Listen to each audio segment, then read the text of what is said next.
differently abled April. Hi there. I want to do a virtual tour of my contribution to the Sketchbook Project. I submitted my sketchbook in 2010 to the Sketchbook Project, and it got published in this book in 2015. So here's my cover and 5 of the spreads that were in the book. I also did an interview on this page, which was a cool thing. My interview was the first one in the book. And so then in 2023, I just learned recently, the Sketchbook Project closed in Brooklyn, and they were moving to St. Petersburg, Florida, when the truck caught fire in Baltimore, Maryland, and my sketchbook was lost. So I thought this is a good time for a virtual tour because I came across all of my notes. I made a tiny little note in my tiny little handwriting that I can't do quite like this anymore. For all of the trees in Oregon, the Pacific Northwest, Appalachia, and all the amazing places I hope to travel someday. So that was my note to the trees. I also was working on typography, what kind of lettering I wanted to do on the cover. So I went with this Oxtail OT Bold, A Path Through the Trees. This was the tree that I used on the cover of my book, and I shot this photo at Lookout Mountain, Mount Hood Wilderness. Here's the pencil sketch, A Path Through the Trees. On the inside cover and the back cover, I did this tree ring art. This photo was shot at Wattom Lake. Nope. This photo was shot at Bench Lake, which is Yakama Nation land in Washington at Mount Adams. And that's me and my dog Cooper, who has since passed away last year, R.I.P. Cooper. And I say, a path through a few of my favorite trees. Here's my pencil sketch of this. Me and Cooper. This photo I shot at Trapper Creek Wilderness in Washington, Gifford Pinchot National Forest, a bearing tree. Pencil drawing of the bearing tree. Also, I traveled to Jedediah State Park in Oregon and climbed up here with a roll on my back to make a chair, and the size of this tree is amazing. I am the beam that holds your house, the board of your table, the bed on which you lie, and the timber that builds your boat. Here's the pencil of that.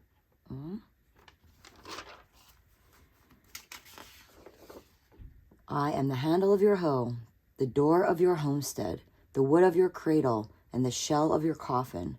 I am the bread of kindness and the flower of beauty. Ye who pass by, listen to my prayer. Harm me not.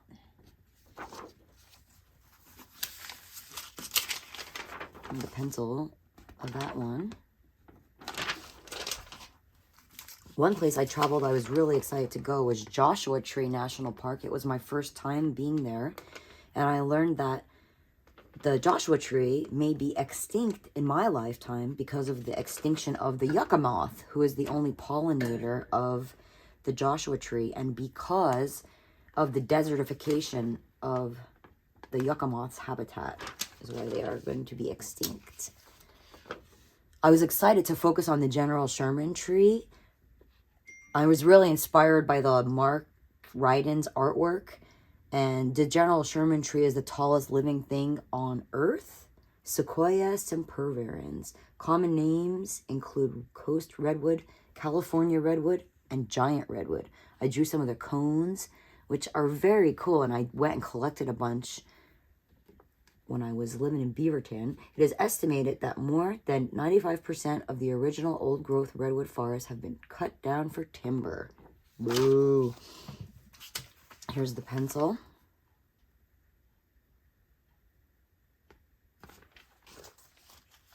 This one was from the redwood forest also. I had my ex-husband pose in this composition, and I did the handwritten, "I am the heat of your hearth on the cold winter nights, the friendly shade screening you from the summer sun, and my fruits are refreshing draughts quenching your thirst as you journey on."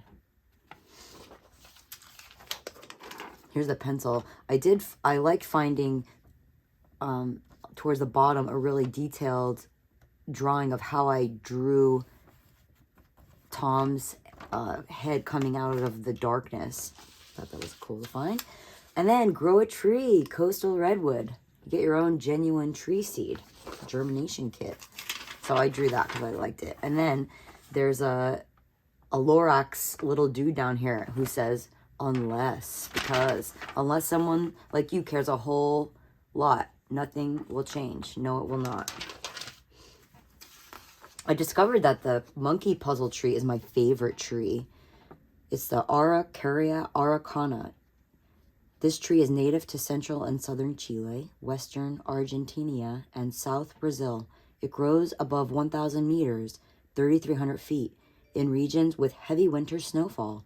The tree doesn't yield seeds until it's 30 to 40 years old and lives to be 1,000 years old. Described as a living fossil, reptilian, and symmetrical, the tree got its name around 1850 when someone remarked it would puzzle a monkey to climb that. It's very sharp. I shot this photo up on the Elliott East Moraine Trail up near Cloud Cap on Mount Hood. Beauty and peace. Pencil.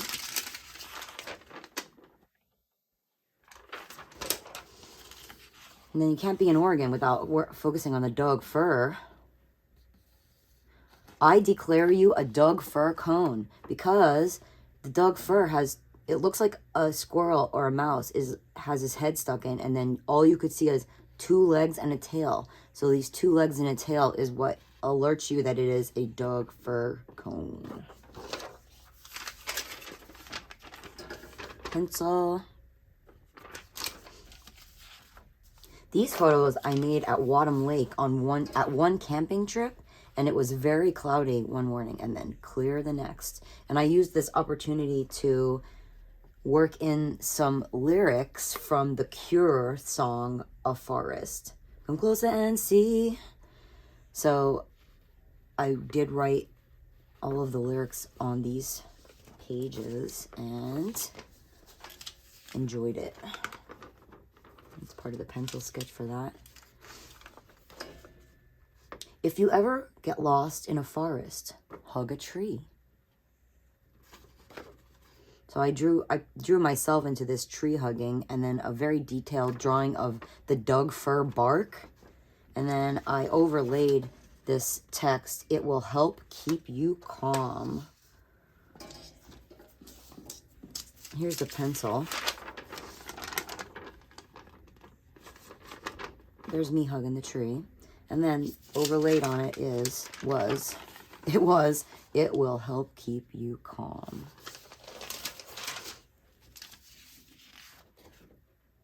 Alpine trees exposed to the elements grow deep roots. Mountain trees are a testament to strength. I took this photo up at Lookout Mountain, which is on the east side of Mount Hood National Forest. Here's the pencil. Strength. Winter, wind whips and snow weighs down the trees. Spring brings a chance for baby trees to take a foothold when the snow melts away, revealing bare ground. Summer, Mountain trees provide shade for curious humans and a home for alpine animals like gray jay.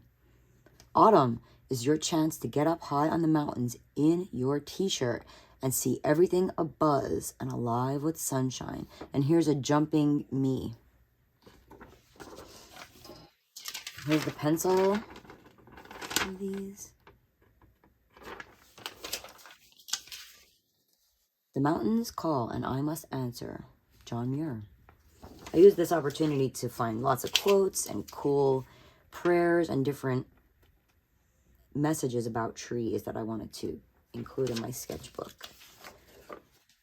Hollow leaves were used by the Polynesians to make baskets, mats, outrigger canoe sails, thatch roofs, and grass skirts. They remind me of Dr. Seuss's truffula trees from the Lorax. Holla Pinnatus tectorius, aka thatch screw pine, vacua or vacoi. This tree is native to the Pacific Islands, Australia, and Malaysia. Its seeds remain buoyant and viable for many months while being transported by ocean currents. Pretty cool. Okay, and then I couldn't end my sketchbook without including my very cool teddy bear. Teddy, he came on a lot of these adventures, travels. So at the end of my book, I had Teddy, Namaste. And then on the back cover, there's no good sketch of it, but I put where I made the book. So made in the USA in order of the times I worked on it: Oregon, New York, Hawaii, and Washington, by April Donovan. Thanks for taking my tour. Differently abled April.